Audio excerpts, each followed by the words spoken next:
examined the horizon, which contracted and darkened by degrees. Officers with their night glasses scoured the growing darkness.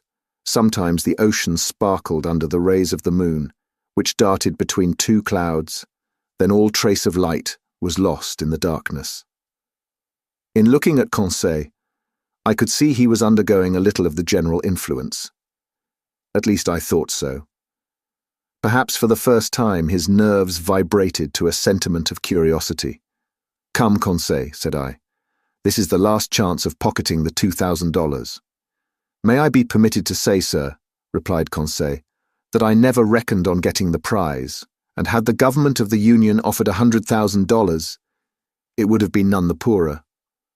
"You are right, Conseil. It is a foolish affair after all, and one upon which we entered too lightly.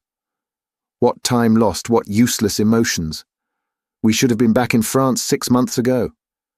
"In your little room, sir," replied Conseil, "and in your museum, sir, and I should have already classed all your fossils, sir, and the Babirusa would have been installed in its cage in the Jardin des Plantes, and have drawn all the curious people of the capital. As you say, Conseil, I fancy we shall run a fair chance of being laughed at for our pains." "That's tolerably certain," replied Conseil quietly. "I think they will make fun of you, sir, and, must I say it?" "Go on, my good friend." "Well, sir, you will only get your deserts." "Indeed?" "When one has the honour of being a savant as you are, sir, one should not expose oneself to—" Conseil had not time to finish his compliment. In the midst of general silence, a voice had just been heard. It was the voice of Ned Land shouting, "Look out there! The very thing we are looking for, on our weather beam!" Chapter 6. At Full Steam. At this cry, the whole ship's crew hurried towards the harpooner. Commander, officers, masters, sailors, cabin boys, even the engineers left their engines, and the stokers their furnaces. The order to stop her had been given, and the frigate now simply went on by her own momentum. The darkness was then profound, and however good the Canadian's eyes were, I asked myself how he had managed to see, and what he had been able to see. My heart beat as if it would break. But Ned Land was not mistaken, and we all perceived the object he pointed to. At 2 cables' length from the Abraham Lincoln, on the starboard quarter, the sea seemed to be illuminated all over. It was not a mere phosphoric phenomenon. The monster emerged some fathoms from the water, and then threw out that very intense but inexplicable light mentioned in the report of several captains. This magnificent irradiation must have been produced by an agent of great shining power. The luminous part traced on the sea an immense oval, much elongated, the centre of which condensed a burning heat, whose overpowering brilliancy died out by successive gradations. "It is only an agglomeration of phosphoric particles," cried one of the officers. "No, sir, certainly not," I replied. "Never did Phollides or Salpe produce such a powerful light. That brightness is of an essentially electrical nature. Besides, see, it moves, it is moving forwards, backwards, it is darting towards us." A general cry rose from the frigate.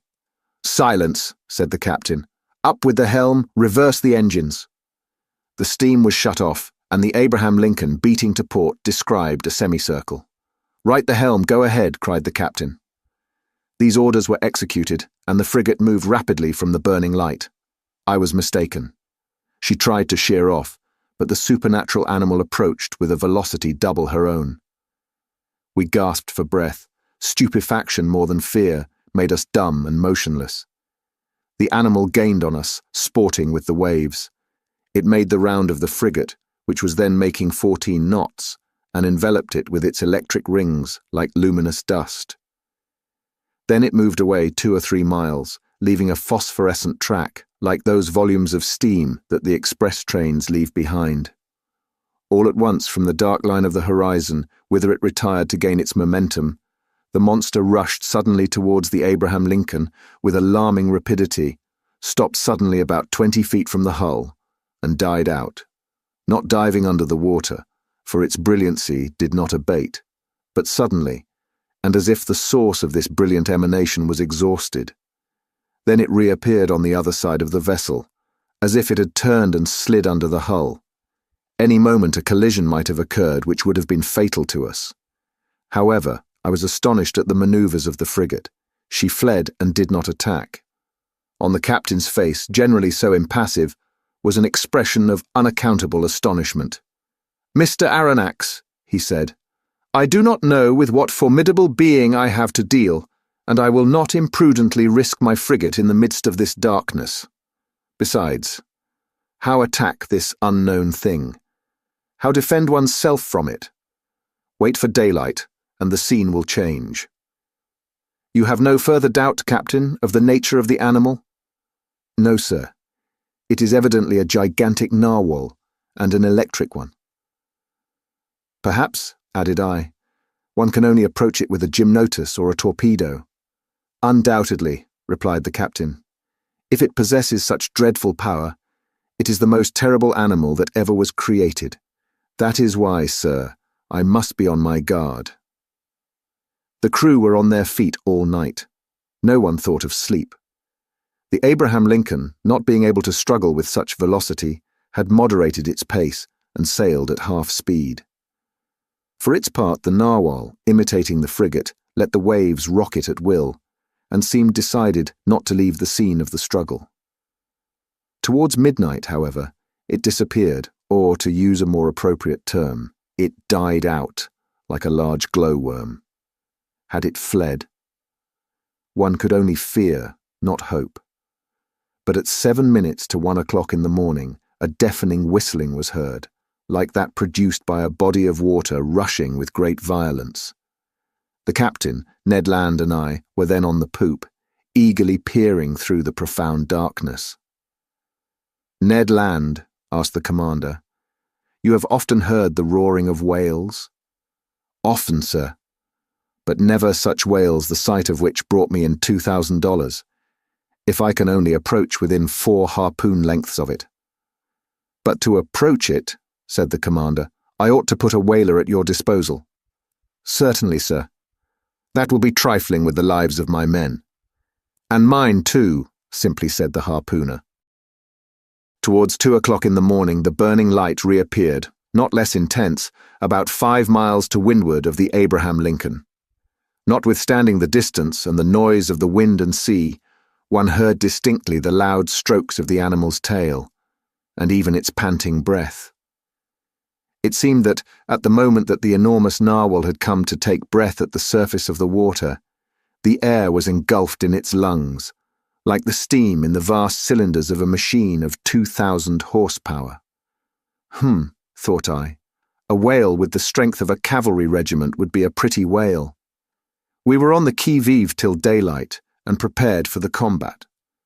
The fishing implements were laid along the hammock nettings. The second lieutenant loaded the blunderbusses, which could throw harpoons to the distance of a mile, and long duck guns with explosive bullets, which inflicted mortal wounds even to the most terrible animals. Ned Land contented himself with sharpening his harpoon, a terrible weapon in his hands. At 6 o'clock day began to break, and with the first glimmer of light, the electric light of the narwhal disappeared. At 7 o'clock the day was sufficiently advanced, but a very thick sea fog obscured our view, and the best spyglasses could not pierce it. That caused disappointment and anger. I climbed the mizzenmast. Some officers were already perched on the mastheads. At 8 o'clock the fog lay heavily on the waves, and its thick scrolls rose little by little. The horizon grew wider and clearer at the same time. Suddenly, just as on the day before, Ned Land's voice was heard. "The thing itself on the port quarter," cried the harpooner. Every eye was turned towards the point indicated. There, 1.5 miles from the frigate, a long blackish body emerged a yard above the waves. Its tail, violently agitated, produced a considerable eddy. Never did a caudal appendage beat the sea with such violence. An immense track of dazzling whiteness marked the passage of the animal, and described a long curve. The frigate approached the cetacean. I examined it thoroughly. The reports of the Shannon and of the Helvetia had rather exaggerated its size, and I estimated its length at only 250 feet. As to its dimensions, I could only conjecture them to be admirably proportioned. While I watched this phenomenon, 2 jets of steam and water were ejected from its vents and rose to the height of 120 feet. Thus, I ascertained its way of breathing. I concluded definitely that it belonged to the vertebrate branch, class Mammalia. The crew waited impatiently for their chief's orders. The latter, after having observed the animal attentively, called the engineer. The engineer ran to him. "Sir," said the commander, "you have steam up?" "Yes, sir," answered the engineer. "Well, make up your fires and put on all steam." 3 hurrahs greeted this order. The time for the struggle had arrived. Some moments after, the 2 funnels of the frigate vomited torrents of black smoke, and the bridge quaked under the trembling of the boilers. The Abraham Lincoln, propelled by her wonderful screw, went straight at the animal. The latter allowed it to come within half a cable's length. Then, as if disdaining to dive, it took a little turn and stopped a short distance off. This pursuit lasted nearly 3/4 of an hour, without the frigate gaining 2 yards on the cetacean. It was quite evident that at that rate we should never come up with it. "Well, Mr. Land," asked the captain, "do you advise me to put the boats out to sea?" "No, sir," replied Ned Land, "because we shall not take that beast easily." "What shall we do then?" "Put on more steam if you can, sir. With your leave, I mean to post myself under the bowsprit, and if we get within harpooning distance, I shall throw my harpoon." "Go, Ned," said the captain. "Engineer, put on more pressure." Ned Land went to his post. The fires were increased, the screw revolved 43 times a minute, and the steam poured out of the valves. We heaved the log and calculated that the Abraham Lincoln was going at the rate of 18.5 miles an hour. But the accursed animal swam too at the rate of 18.5 miles an hour. For a whole hour, the frigate kept up this pace without gaining 6 feet. It was humiliating for one of the swiftest sailors in the American Navy. A stubborn anger seized the crew. The sailors abused the monster, who as before disdained to answer them. The captain no longer contented himself with twisting his beard. He gnawed it. The engineer was again called. "You have turned full steam in?" "Yes, sir," replied the engineer. The speed of the Abraham Lincoln increased. Its masts trembled down to their stepping holes, and the clouds of smoke could hardly find way out of the narrow funnels. They heaved the log a second time. "Well?" asked the captain of the man at the wheel. 19 miles and 3/10, sir." "Clap on more steam." The engineer obeyed. The manometer showed 10 degrees. But the cetacean grew warm itself, no doubt, for without straining itself, it made 19 3/10 miles. What a pursuit! No, I cannot describe the emotion that vibrated through me. Ned Land kept his post, harpoon in hand. Several times the animal let us gain upon it. "We shall catch it! We shall catch it!" cried the Canadian. But just as he was going to strike, the cetacean stole away with a rapidity that could not be estimated at less than 30 miles an hour. And even during our maximum of speed, it bullied the frigate, going round and round it. A cry of fury broke from everyone. At noon we were no further advanced than at 8 o'clock in the morning. The captain then decided to take more direct means. "Ah," said he, "that animal goes quicker than the Abraham Lincoln. Very well. We will see whether it will escape these conical bullets. Send your men to the forecastle, sir." The forecastle gun was immediately loaded and slewed round, but the shot passed some feet above the cetacean, which was half a mile off. "Another, more to the right," cried the commander, "and $5 to whoever will hit that infernal beast." An old gunner with a grey beard, that I can see now, with steady eye and grave face, went up to the gun and took a long aim. A loud report was heard, with which were mingled the cheers of the crew. The bullet did its work. It hit the animal, but not fatally, and sliding off the rounded surface, was lost in 2 miles' depth of sea. The chase began again, and the captain, leaning towards me, said, "I will pursue that beast till my frigate bursts up." "Yes," answered I, "and you will be quite right to do it." I wished the beast would exhaust itself and not be insensible to fatigue like a steam engine. But it was of no use. Hours passed without it showing any signs of exhaustion. However, it must be said in praise of the Abraham Lincoln that she struggled on indefatigably.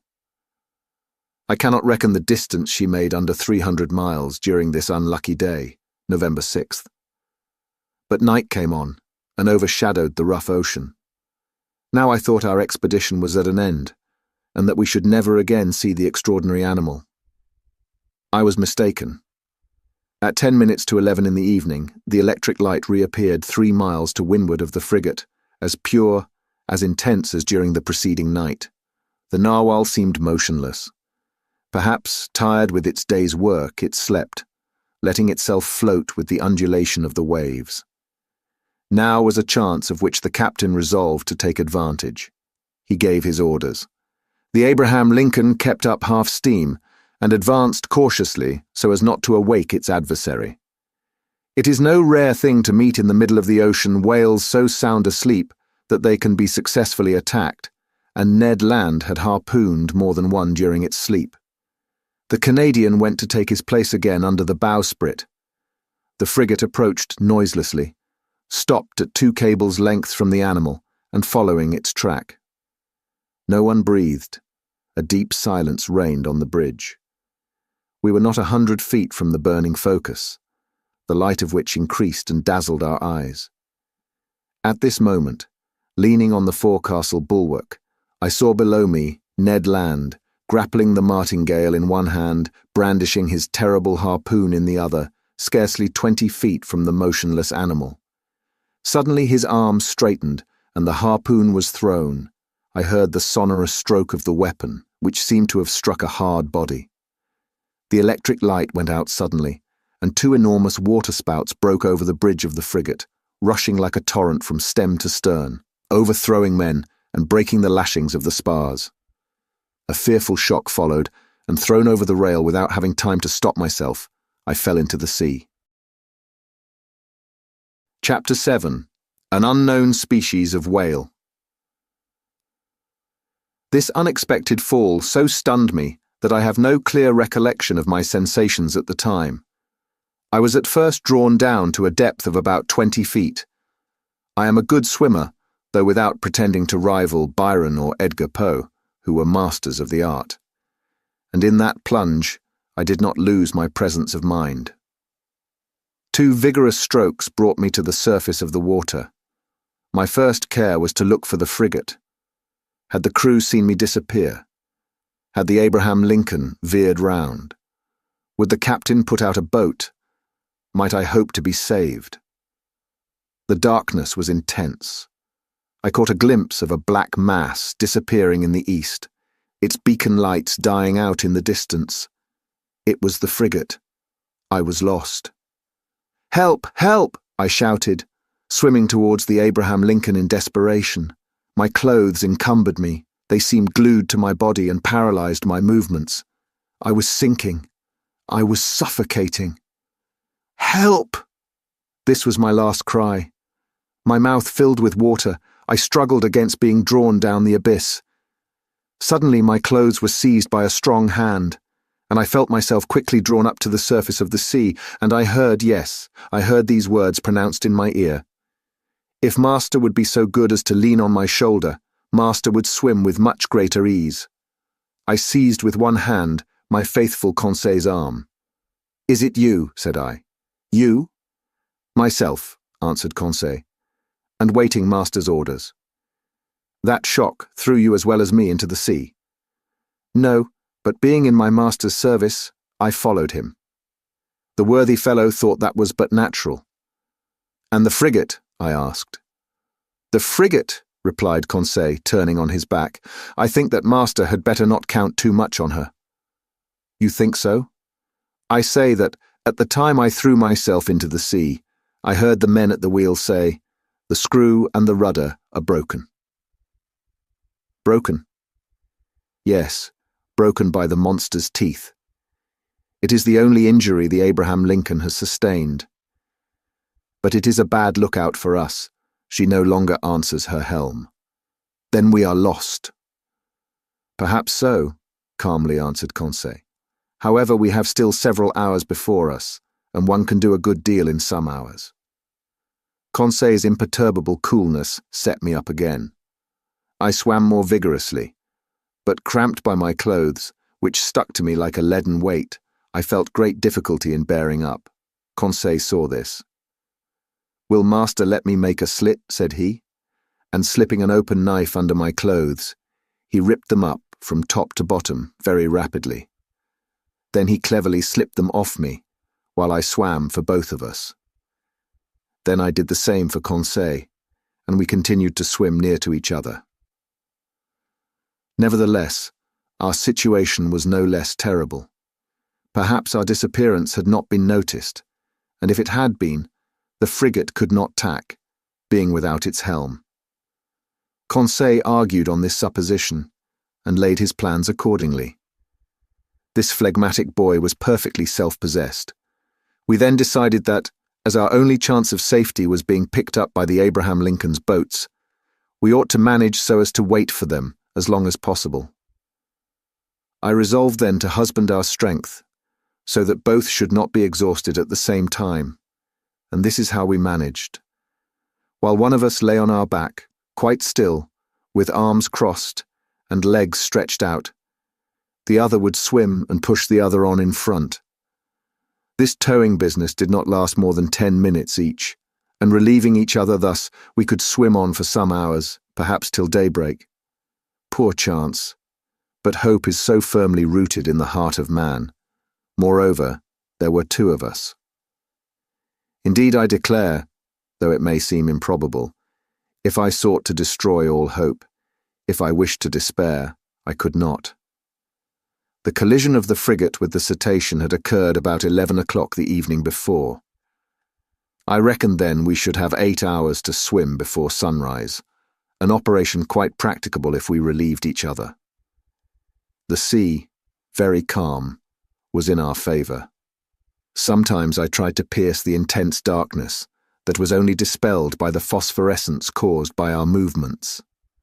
I watched the luminous waves that broke over my hand, whose mirror-like surface was spotted with silvery rings.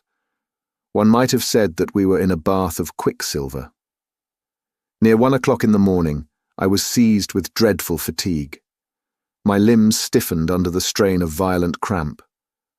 Conseil was obliged to keep me up, and our preservation devolved on him alone. I heard the poor boy pant. His breathing became short and hurried. I found that he could not keep up much longer. Leave me, I said to him. "Leave my master." "Never," replied he. "I would drown first." Just then the moon appeared through the fringes of a thick cloud that the wind was driving to the east. The surface of the sea glittered with its rays. This kindly light reanimated us. My head got better again. I looked at all points of the horizon. I saw the frigate. She was 5 miles from us, and looked like a dark mass, hardly discernible. But no boats, I would have cried out. But what good would it have been at such a distance? My swollen lips could utter no sounds. Conseil could articulate some words, and I heard him repeat at intervals, "Help! Help!" Our movements were suspended for an instant. We listened. It might be only a singing in the ear, but it seemed to me as if a cry answered the cry from Conseil. "Did you hear?" I murmured. "Yes, yes." And Conseil gave one more despairing call. This time there was no mistake. A human voice responded to ours.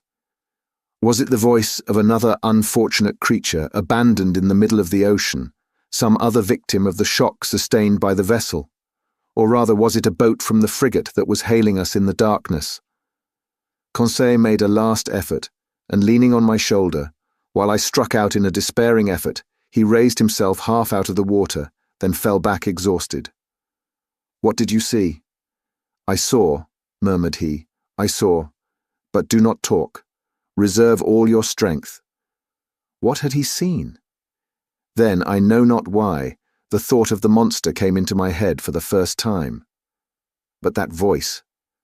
The time is past for Jonahs to take refuge in whales' bellies. However, Conseil was towing me again. He raised his head sometimes, looked before us, and uttered a cry of recognition, which was responded to by a voice that came nearer and nearer. I scarcely heard it. My strength was exhausted. My fingers stiffened. My hand afforded me support no longer. My mouth convulsively opening, filled with salt water. Cold crept over me. I raised my head for the last time, then I sank. At this moment a hard body struck me. I clung to it. Then I felt that I was being drawn up, that I was brought to the surface of the water, that my chest collapsed.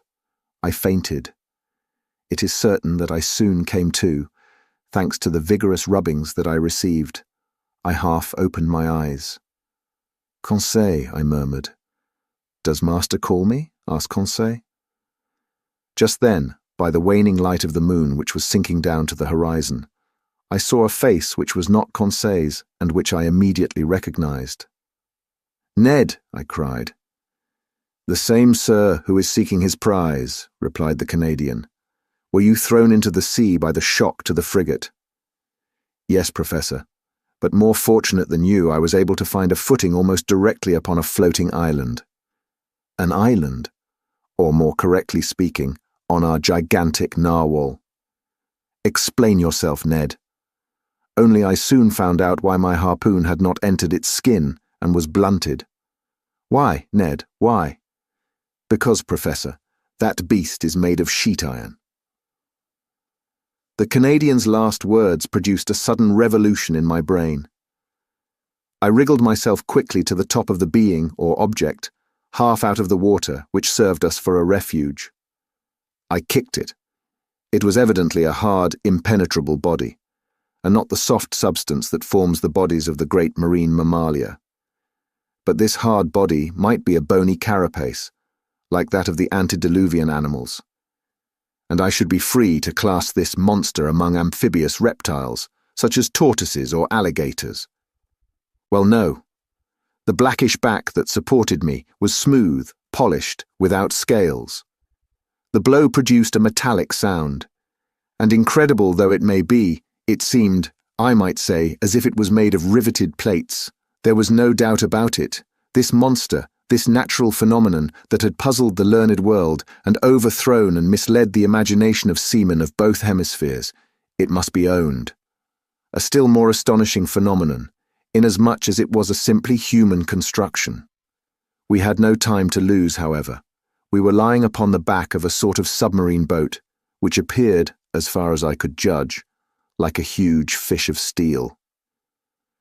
Ned Land's mind was made up on this point. Conseil and I could only agree with him. Just then a bubbling began at the back of this strange thing, which was evidently propelled by a screw, and it began to move. We had only just time to seize hold of the upper part, which rose about 7 feet out of the water, and happily its speed was not great. "As long as it sails horizontally," muttered Ned Land. "I do not mind, but if it takes a fancy to dive, I would not give 2 straws for my life." The Canadian might have said still less. It became really necessary to communicate with the beings, whatever they were, shut up inside the machine. I searched all over the outside for an aperture, a panel, or a manhole, to use a technical expression. But the lines of the iron rivets, solidly driven into the joints of the iron plates, were clear and uniform. Besides, the moon disappeared then, and left us in total darkness. At last this long night passed. My indistinct remembrance prevents my describing all the impressions it made. I can only recall one circumstance. During some lulls of the wind and sea, I fancied I heard several times vague sounds, a sort of fugitive harmony produced by words of command. What was then the mystery of this submarine craft, of which the whole world vainly sought an explanation? What kind of beings existed in this strange boat? What mechanical agent caused its prodigious speed? Daybreak appeared. The morning mist surrounded us, but they soon cleared off. I was about to examine the hull, which formed on deck a kind of horizontal platform, when I felt it gradually sinking. "Oh, confound it!" cried Ned Land, kicking the resounding plate. "Open, you inhospitable rascals!" Happily, the sinking movement ceased. Suddenly a noise, like ironworks violently pushed aside, came from the interior of the boat. One iron plate was moved, a man appeared, uttered an odd cry, and disappeared immediately. Some moments after, 8 strong men with masked faces appeared noiselessly and drew us down into their formidable machine. Chapter 8. Mobilis in Mobile. This forcible abduction, so roughly carried out, was accomplished with the rapidity of lightning. I shivered all over. Whom had we to deal with? No doubt some new sort of pirates, who explored the sea in their own way. Hardly had the narrow panel closed upon me when I was enveloped in darkness. My eyes, dazzled with the outer light, could distinguish nothing. I felt my naked feet cling to the rungs of an iron ladder. Ned Land and Conseil, firmly seized, followed me. At the bottom of the ladder, a door opened and shut after us immediately with a bang. We were alone. Where, I could not say, hardly imagine. All was black, and such a dense black, that after some minutes my eyes had not been able to discern even the faintest glimmer. Meanwhile, Ned Land, furious at these proceedings, gave free vent to his indignation. "Confound it," cried he. "Here are people who come up to the Scotch for hospitality. They only just miss being cannibals. I should not be surprised at it, but I declare that they shall not eat me without my protesting." "Calm yourself, friend Ned. Calm yourself," replied Conseil quietly. "Do not cry out before you are hurt. We are not quite done for yet." "Not quite," sharply replied the Canadian, "but pretty near at all events. Things look black. Happily my bowie knife I have still, and I can always see well enough to use it. The first of these pirates, who lays a hand on me— Do not excite yourself, Ned," I said to the harpooner, "and do not compromise us by useless violence. Who knows that they will not listen to us? Let us rather try to find out where we are." I groped about. In 5 steps I came to an iron wall, made of plates bolted together. Then turning back I struck against a wooden table, near which were ranged several stools. The boards of this prison were concealed under a thick mat of formium, which deadened the noise of the feet. The bare walls revealed no trace of window or door. Conseil, going round the reverse way, met me, and we went back to the middle of the cabin, which measured about 20 feet by 10. As to its height, Ned Land, in spite of his own great height, could not measure it. Half an hour had already passed without our situation being bettered, when the dense darkness suddenly gave way to extreme light. Our prison was suddenly lighted. That is to say, it became filled with a luminous matter so strong that I could not bear it at first. In its whiteness and intensity, I recognized that electric light which played round the submarine boat like a magnificent phenomenon of phosphorescence. After shutting my eyes involuntarily, I opened them and saw that this luminous agent came from a half-globe, unpolished, placed in the roof of the cabin. "At last one can see," cried Ned Land, who, knife in hand, stood on the defensive. "Yes," said I, "but we are still in the dark about ourselves." "Let master have patience," said the imperturbable Conseil. The sudden lighting of the cabin enabled me to examine it minutely. It only contained a table and 5 stools. The invisible door might be hermetically sealed. No noise was heard. All seemed dead in the interior of this boat. Did it move? Did it float on the surface of the ocean, or did it dive into its depths? I could not guess. A noise of bolts was now heard. The door opened, and 2 men appeared. One was short, very muscular, broad-shouldered, with robust limbs, strong head, an abundance of black hair, thick moustache, a quick penetrating look, and the vivacity which characterizes the population of southern France. The second stranger merits a more detailed description. A disciple of Gratiolet or Engel would have read his face like an open book. I made out his prevailing qualities directly: self-confidence, because his head was well set on his shoulders, and his black eyes looked around with cold assurance; calmness, for his skin, rather pale, showed his coolness of blood; energy, evinced by the rapid contraction of his lofty brows; and courage, because his deep breathing denoted great power of lungs. Whether this person was 35 or 50 years of age, I could not say. He was tall, had a large forehead, straight nose, a clearly cut mouth, beautiful teeth, with fine taper hands, indicative of a highly nervous temperament. This man was certainly the most admirable specimen I had ever met. One particular feature was his eyes, rather far from each other, and which could take in nearly a quarter of the horizon at once. This faculty, I verified it later, gave him a range of vision far superior to Ned Land's. When this stranger fixed upon an object, his eyebrows met, his large eyelids closed around, so as to contract the range of his vision, and he looked as if he magnified the objects lessened by distance, as if he pierced those sheets of water so opaque to our eyes, and as if he read the very depths of the seas.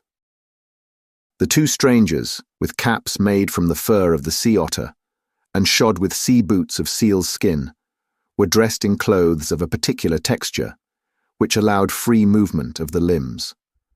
The taller of the two, evidently the chief on board, examined us with great attention without saying a word, then turning to his companion, talked with him in an unknown tongue.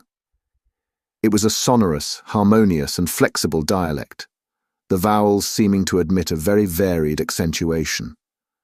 The other replied by a shake of the head and added 2 or 3 perfectly incomprehensible words. Then he seemed to question me by a look.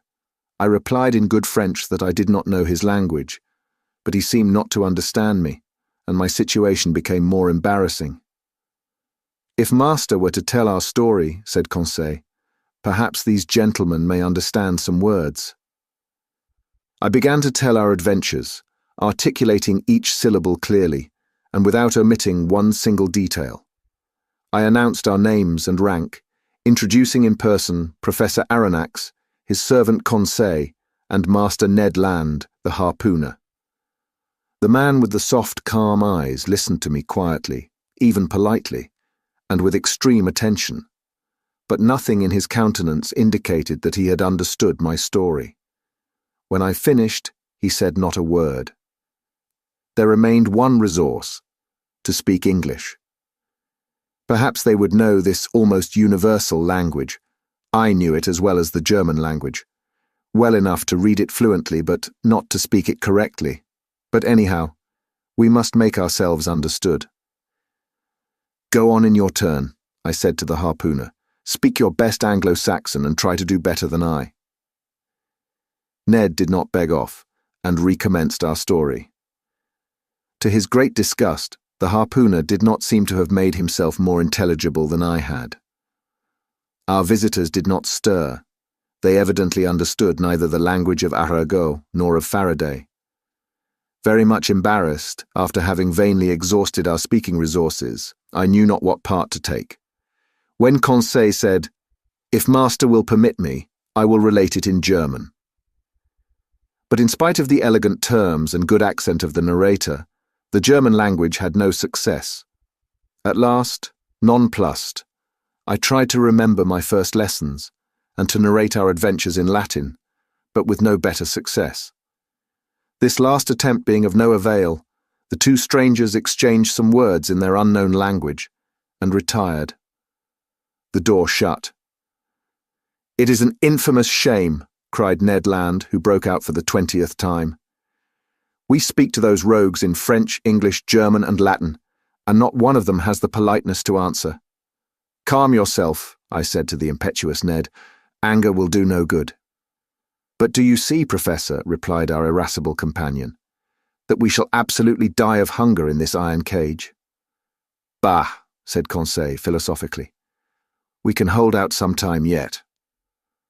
My friends, I said, we must not despair. We have been worse off than this.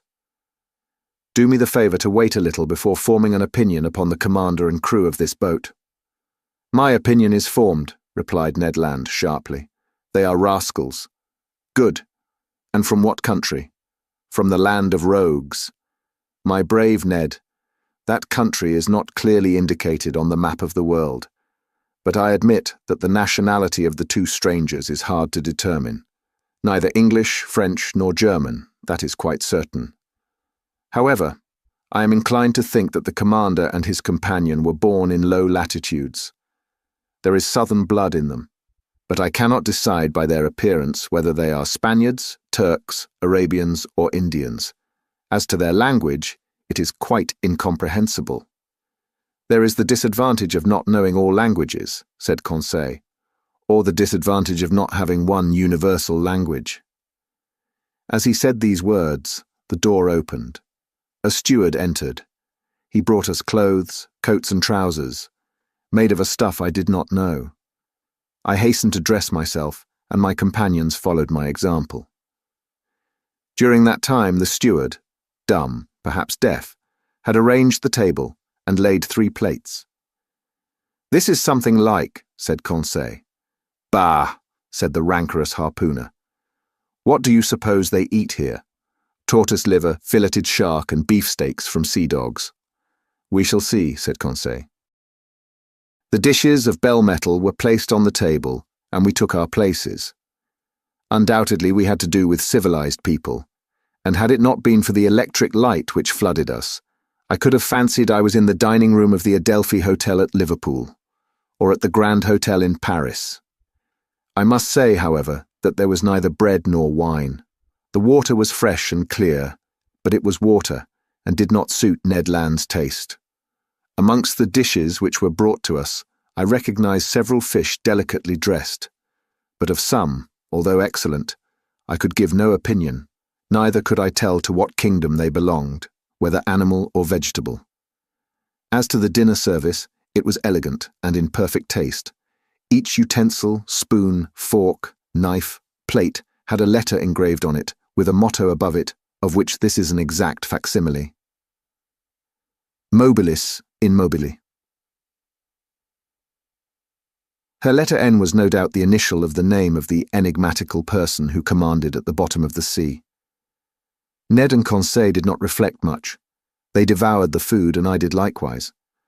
I was besides reassured as to our fate, and it seemed evident that our hosts would not let us die of want. However, everything has an end. Everything passes away, even the hunger of people who have not eaten for 15 hours. Our appetites satisfied, we felt overcome with sleep. Faith, I shall sleep well, said Conseil. So shall I, replied Ned Land. My 2 companions stretched themselves on the cabin carpet, and were soon sound asleep. For my own part, too many thoughts crowded my brain, too many insoluble questions pressed upon me, too many fancies kept my eyes half open. Where were we? What strange power carried us on? I felt, or rather fancied I felt, the machine sinking down to the lowest beds of the sea. Dreadful nightmares beset me. I saw in these mysterious asylums a world of unknown animals, amongst which this submarine boat seemed to be of the same kind, living, moving, and formidable as they. Then my brain grew calmer, my imagination wandered into vague unconsciousness, and I soon fell into a deep sleep. Chapter 9. Ned Land's Tempers. How long we slept I do not know, but our sleep must have lasted long, for it rested us completely from our fatigues. I woke first. My companions had not moved, and were still stretched in their corner. Hardly roused from my somewhat hard couch, I felt my brain freed, my mind clear. I then began an attentive examination of our cell. Nothing was changed inside. The prison was still a prison, the prisoners. However, the steward, during our sleep, had cleared the table. I breathed with difficulty. The heavy air seemed to oppress my lungs. Although the cell was large, we had evidently consumed a great part of the oxygen that it contained. Indeed, each man consumes, in 1 hour, the oxygen contained in more than 176 pints of air. And this air, charged, as then, with a nearly equal quantity of carbonic acid, becomes unbreathable. It became necessary to renew the atmosphere of our prison, and no doubt the hole in the submarine boat. That gave rise to a question in my mind. How would the commander of this floating dwelling place proceed? Would he obtain air by chemical means, in getting by heat the oxygen contained in chlorate of potash, and in absorbing carbonic acid by caustic potash? Or a more convenient, economical, and consequently more probable alternative, would he be satisfied to rise and take breath at the surface of the water, like a cetacean, and so renew for 24 hours the atmospheric provision? In fact, I was already obliged to increase my respirations to eke out of this cell the little oxygen it contained, when suddenly I was refreshed by a current of pure air, and perfumed with saline emanations. It was an invigorating sea breeze, charged with iodine. I opened my mouth wide, and my lungs saturated themselves with fresh particles. At the same time, I felt the boat rolling. The iron-plated monster had evidently just risen to the surface of the ocean to breathe, after the fashion of whales. I found out from that the mode of ventilating the boat. When I had inhaled this air freely, I sought the conduit pipe, which conveyed to us the beneficial whiff, and I was not long in finding it. Above the door was a ventilator, through which volumes of fresh air renewed the impoverished atmosphere of the cell. I was making my observations when Ned and Conseil awoke almost at the same time, under the influence of this reviving air. They rubbed their eyes, stretched themselves, and were on their feet in an instant. "Did Master sleep well?" asked Conseil with his usual politeness. "Very well, my brave boy. And you, Mr. Land?" "Soundly, Professor, but I don't know if I am right or not. There seems to be a sea breeze." A seaman could not be mistaken, and I told the Canadian all that had passed during his sleep. "Good," said he. "That accounts for those roarings we heard, when the supposed narwhal sighted the Abraham Lincoln." "Quite so, Master Land, it was taking breath. Only, Mr. Aronnax, I have no idea what o'clock it is, unless it is dinner time." "Dinner time, my good fellow? Say rather breakfast time, for we certainly have begun another day." "So," said Conseil, "we have slept 24 hours. That is my opinion." "I will not contradict you," replied Ned Land. "But dinner or breakfast, the steward will be welcome, whichever he brings." "Master Land, we must conform to the rules on board, and I suppose our appetites are in advance of the dinner hour." "That is just like you, friend Conseil," said Ned impatiently. "You are never out of temper, always calm. You would return thanks before grace and die of hunger rather than complain." Time was getting on, and we were fearfully hungry. And this time the steward did not appear. It was rather too long to leave us, if they really had good intentions towards us. Ned Land, tormented by the cravings of hunger, got still more angry, and notwithstanding his promise, I dreaded an explosion when he found himself with one of the crew. For 2 hours more Ned Land's temper increased. He cried, he shouted, but in vain. The walls were deaf. There was no sound to be heard in the boat. All was still as death. It did not move, for I should have felt the trembling motion of the hull under the influence of the screw. Plunged in the depths of the waters, it belonged no longer to earth. This silence was dreadful. I felt terrified. Conseil was calm. Ned Land roared. Just then a noise was heard outside. Steps sounded on the metal flags. The locks were turned, the door opened, and the steward appeared. Before I could rush forward to stop him, the Canadian had thrown him down and held him by the throat. The steward was choking under the grip of his powerful hand. Conseil was already trying to unclasp the harpooner's hand from his half-suffocated victim, and I was going to fly to the rescue, when suddenly I was nailed to the spot by hearing these words in French. "Be quiet, Master Land. And you, Professor, will you be so good as to listen to me?"